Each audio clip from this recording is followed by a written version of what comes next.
الحمد لله والصلاة والسلام على نبينا محمد صلى الله عليه وسلم. السلام عليكم ورحمة الله وبركاته.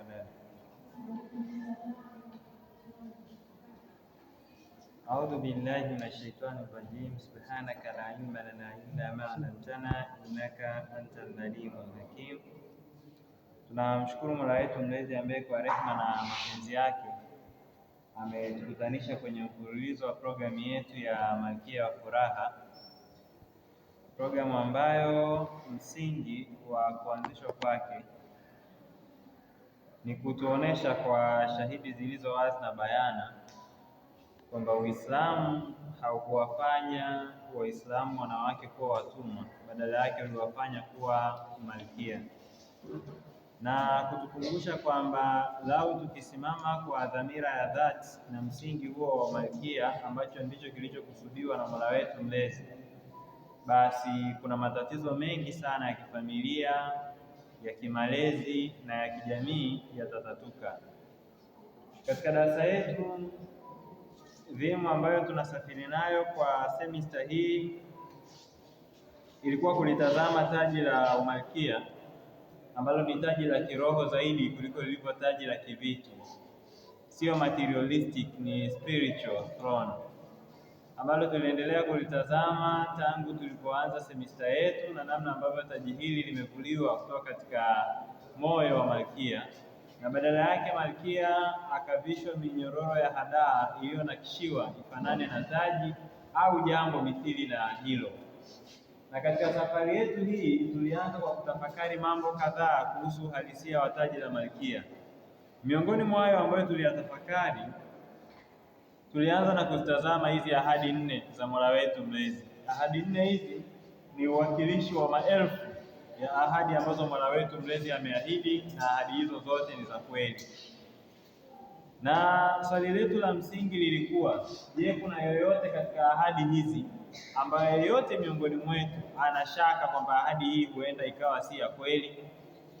Au kuna ushahidi mahala kokote kwamba Mwenyezi Mungu aliweka mstari wa watu kufuata ahadi hizi, kisha wakapatikana waliofuata huo mstari, alafu Mwenyezi Mungu asiwape yale aliyoahidi ndani ya hizi ahadi, tukubaliana kwamba ahadi hizi ni za kweli?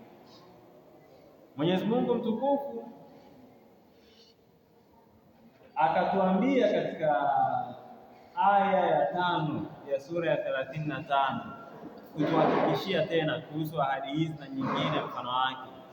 Akatuambia, ya ayuhan nas, enyi watu, inna wa'dallahi haqqun, hakika ya ahadi ya Mwenyezi Mungu ni kweli. Mwenyezi Mungu haahidi chochote isipokuwa kile alichoahidi Mola wetu mlezi ni kweli kabisa.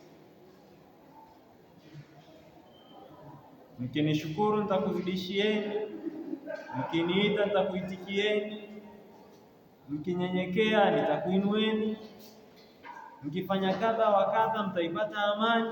Ahadi hizi ni kweli. Mwenyezi Mungu mtukufu akabainisha mambo makubwa mawili ambayo yanawatoa watu wengi katika mwelekeo wa kuzifuata ahadi hizi, licha ya kuwa akilini sote tunaamini kwamba tuna shahidi za kutosha za ahadi hizi kuwa kweli. Mwenyezi Mungu mtukufu akasema, basi jihadharini na mambo mawili yanayoweza kuwatoa kwenye imani ya hizi ahadi, mkaishia kuzijua na kuzisema, lakini mkawa mnaishi kama vile hamziamini hizi ahadi. Watu wakizitafuta kwenye mipango yenu ya malengo ya maisha, zile ahadi za Mwenyezi Mungu hawazioni. Watu wakizitafuta kwenye mipango yenu ya malezi, zile ahadi za Mwenyezi Mungu hawazioni. Watu wakiwatafuta kwenye mipango yenu ya maisha ya ndoa, kabla, wakati wa kuingia na ndani ya maisha yenyewe ya ndoa, hawazioni hizi ahadi. Watu wakiwatafuta kwenye stara zenu, mbona hawazioni hizi ahadi? Watu wakiwatafuta kwenye haya na yale, kwa nini hawazioni hizi ahadi? Mwenyezi Mungu akasema, jihadharini na mambo mawili yanayowanyang'anya watu hizi ahadi.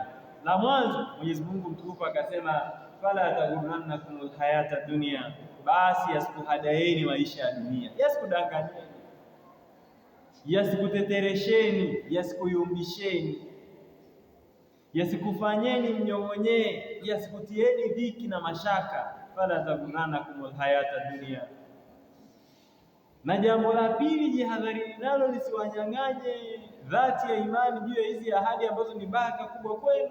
Mwenyezi Mungu mtukufu akasema, wala yaghurrannakum billahi al-gharur, wala asikuhadaeni kutoka katika njia ya Mola wenu mlezi mdanganyifu. Sasa hali tuliomo leo baada ya mjadala wa wiki iliyopita ni hali ambayo kwa makubaliano yetu sote ahadi hizi hazitokezi kwenye maisha yetu, si kwa sababu hatuziamini, si kwa sababu hatuna dhati ya imani kuwa ahadi hizi ni kweli. Ahadi hizi hazijitokezi kwenye maisha yetu kwa sababu ima tumehadaiwa na maisha ya dunia au tumehadaiwa na mdanganyifu.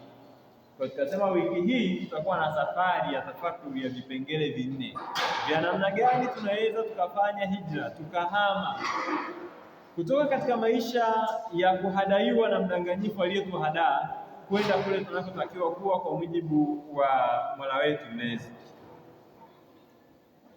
Na kabla ya kuendelea, tutafanya tafakuri kidogo katika mambo haya makubwa mawili ambayo Mwenyezi Mungu mtukufu ameyataja. Tawaulizeni swali.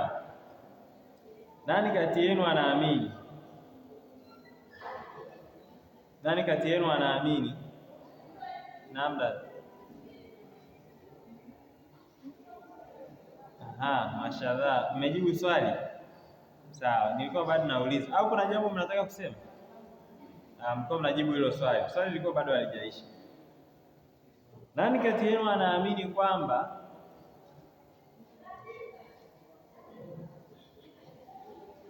kuwa yule anayeitwa mama wa nyumbani akafanya biashara zake labda kutokea nyumbani, si ndio? Au online, akawa na supply biashara zake online, ana watu kwa ajili ya kufanya delivery, si ndio? Kuna vijana wanamsaidia kufanya delivery, yeye anatengeneza, ana kama biashara yake pale nyumbani anatengeneza, alafu wale watu wa delivery baada ya wateja kuweka order wanawapelekea. Nani akatumia muda wake mwingi zaidi kuwa kwenye uangalizi wa malezi ya familia yake na ndoa yake, wakati huo huo akiendelea kutumia ujuzi wake mahala kwingine alikoandikiwa. Ni msomi wa sheria, akatumia ujuzi wake wa sheria kutoa ushauri wa kisheria, akafanya online consultations labda. Tuko pamoja mpaka hapo? Au akawa anafanya consultations, anasema anadili na wadada, tuko sawa sawa?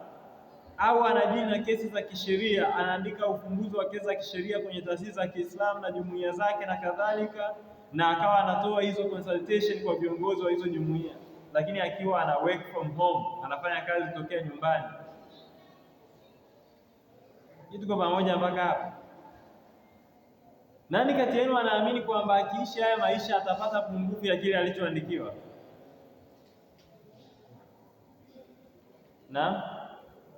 Nani anaamini atapata pungufu ya kile alichoandikiwa?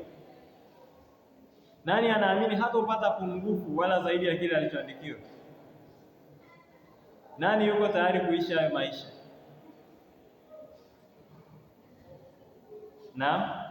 Ndio swali la msingi zaidi. Nani yuko tayari kuishi hayo maisha? Fanya kazi tokea nyumbani. Hapa katikati yuko mtu mmoja nilizungumza naye haya mambo ya kadari, kama darasa ya kadari na kadhalika, vituo kwa vituo, akaniambia nimekuelewa, tena nimekuelewa sana sana kabisa, lakini moyo bado moyo hauitikii. Si kwa siyajui, anajua. Tuko pamoja mpaka hapo? Dada mmoja baada ya kuhitimu masomo yake alinikasirikia kidogo, lakini baadaye tulizungumza vizuri. Akaamua kubaki Morogoro, anasema anajitafuta. Mimi nikamweleza hatari ya kuishi mazingira ambayo yuko nje ya uangalizi, hajaolewa, hayuko kwenye mchakato halali wa ndoa. Nyumbani anaweza akaenda kuanzia nyumbani akajijenga na kadhalika, kukele prosperity. Nikampa darasa ya kadari. Mwisho wa siku aliposisitiza kile alichokuwa anafikiria, nikamwambia wewe, kwa imani yako ndio kwa nakuona nayo na juhudi zako katika heri, sio kumwambia Mwenyezi Mungu kwamba ukirudi nyumbani Mwenyezi Mungu atakunyima kile alichofanya nini, alichokuandikia. Maana ukisema lazima nibaki hapa, nikirudi nyumbani mimi nimefeli, unamwambia Mwenyezi Mungu riziki yangu lazima upitishe sehemu fulani, usipoipitisha hapo mimi sitopata chochote. Tuko pamoja mpaka hapo? Na yakatokea yaliyotokea. Kwa gap kubwa baina ya sisi na maisha ya zile ahadi ni imani. Tuko sawa mpaka hapo? Ni nini? Ni imani. Lakini shahidi ziko, hakuna ushahidi hata mmoja duniani wa mtu ambaye aliwahi kuzitekeleza zile ahadi za Mwenyezi Mungu alafu akawa disappointed, akapata kinyume na yale Mwenyezi Mungu aliyoahidi. Hakuna ushahidi hata mmoja. Lakini kuna shahidi lukuki za watu waliowahi kuzitekeleza zile ahadi na Mwenyezi Mungu akawapa aliyowapa. Wakati fulani kuna maisha unaweza ukaishi ukadhani au ukawaona watu wanaishi ukadhani yale ni maisha ya kupata, kumbe ni maisha ya kukosa kuliko kukubwa. Kukosa kukiwa kukubwa sana kunaonekana kama kupata. Maangamizi yakiwa makubwa sana yanaonekana kama mafanikio. Mwanadamu akifutwa kabisa katika hesabu za Mola wake mlezi, kwa jicho la kibinadamu anaonekana kama aliyefanikiwa. Kijana mmoja alimfuata Imam Hassan al-Basri kwa kejeli na kebehi. Anamwambia Imam, nyinyi mnasema, nimewasikia mnasema, yeyote atakayeacha utii kwa Mwenyezi Mungu hapa duniani akaacha kutekeleza ibada ya swala, adhabu yake inaanzia katika maisha haya ya dunia. Si ndio nyinyi mlikuwa mnasema? Mnasema Imam, waman aradha an dhikri fa inna lahu maishatan dhanka, yule atakayeacha mwongozo wa Mwenyezi Mungu anasema ni hakika juu yake maisha ya dhiki. Anasema mbona mnawadanganya watu? Anamkejeli Imam, mbona mnawadanganya watu? Mimi nina uhakika, nina miaka lukuki sijaingia hata msikitini kuswali na mambo yangu yamenyooka. Akaanza kumtajia Imam vile ambavyo yeye anadhani kwamba mambo yake yamefanya nini, yamenyooka. Anguko likiwa kubwa sana inaonekana kama mafanikio. Na ndio wema waliopita wakiona mambo yako katika hiyo hali, mbona mimi sitahiniwi, sisafishwi, sitakasi na mitihani, wanaogopa. Iko pamoja mpaka hapo? Wanaogopa kwa sababu anguko likiwa kubwa linaonekana kama mafanikio. Imamu akamuuliza, yeye mwanangu, mara ya mwisho umeingia lini msikitini? Akamwambia Imamu, sikumbuki, ni miaka mingi imepita tulipoenda kuswalia jeneza la marehemu baba yangu. Imamu akamwambia, sasa mwanangu, unataka Mwenyezi Mungu akupe adhabu gani kubwa kuliko adhabu ya kukufukuza mbali na rehema zake? Mwenyezi Mungu amekufunga mali yako ndio iwe adhabu ikuhadae uone una amani na salama, ili tu usirudi katika rehema yake kwa kuwa hakutaki. Unaitaka adhabu kubwa kuliko hii? Waman aradha an dhikri fa inna lahu maishatan, na mtu ataishi ndani ya moyo wake hana furaha. We are a generation with happy pictures, kizazi chenye huzuni, wenye picha za